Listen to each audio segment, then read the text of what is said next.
Now, Senate Republicans, they're launching their own investigation into the cover-up of Biden's cognitive decline. The Judiciary Committee will hold a hearing on June the 18th. So listen to what the White House had to say about former First Lady Jill Biden's role in all of this. I think, frankly, the former First Lady should certainly speak up about what she saw in regards to her husband and when she saw it and what she knew. Because I think anybody looking, again, at the videos and photo evidence of Joe Biden with your own eyes and a little bit of common sense can see this was a clear cover-up. And Jill Biden was certainly complicit in that cover-up. And she's still lying to the American people. She still thinks the American public are so stupid that they're going to believe her lies. And frankly, it's insulting, and she needs to answer for it. Brenberg with us this morning. That's a very strong word, Yeah. the word liar, coming out of the White House. Well, it's a strong word, but I don't think it's unmerited in this situation. I don't think Jill Biden is the only one, by the way. I would like to see a whole cast of characters go in front of the Senate. The folks on the inside, the Bidens, but how about all these guys in the media who have flip-flopped their view and all of a sudden are pretending like they knew this all along when they wouldn't report it. Can I tell you why I'm not so concerned about the word lying here?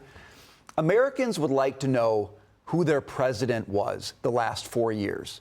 It wasn't the person that they, or 70 million voted for. So who was it? And I don't think anybody knows better than that, maybe, than Jill Biden. So she could help the American people figure this out. And we should know it because anybody who participated in what happened there, anybody who put their lever on the hand of power when they weren't elected, should never come near a lever of power in this government again. Now, for the past couple of days, we've been talking about putting Jill Biden on the stand, physically appearing in a congressional hearing.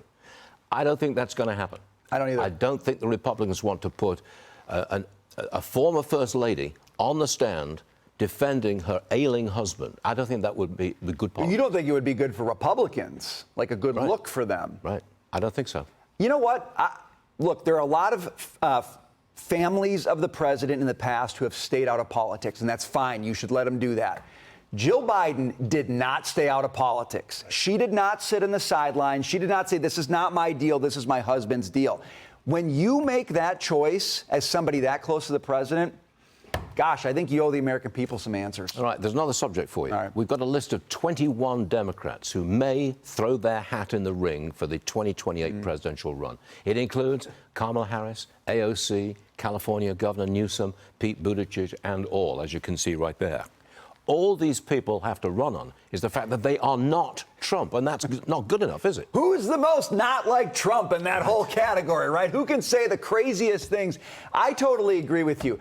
Some of these folks are sort of nodding like they want to go a different direction, okay? Like him or not, I think Gavin Newsom is trying to make, AOC's not trying to make that move. She's just anti-Trump, right? Newsom's trying to say, no, I could actually be centrist. I could be something different. I could be a guy who, maybe stands up for women in sports. Now, Kenny, I know you think he can't do it. His head. I'm shocked the fact that he was so far left that suddenly he's coming to the middle and the country's going to go, oh, wow, look at how great Gavin Newsom is. Absolutely not. I didn't say the country's going to buy it, no. But I am saying that there are some people in that party who do recognize just being anti-Trump cannot win this. Agreed. I don't think this country wants to look like California. I don't think California wants to look like California right now, to be perfectly honest with you. Brian, thanks for being with us today. We'll watch at 12 noon on The Big Money Show.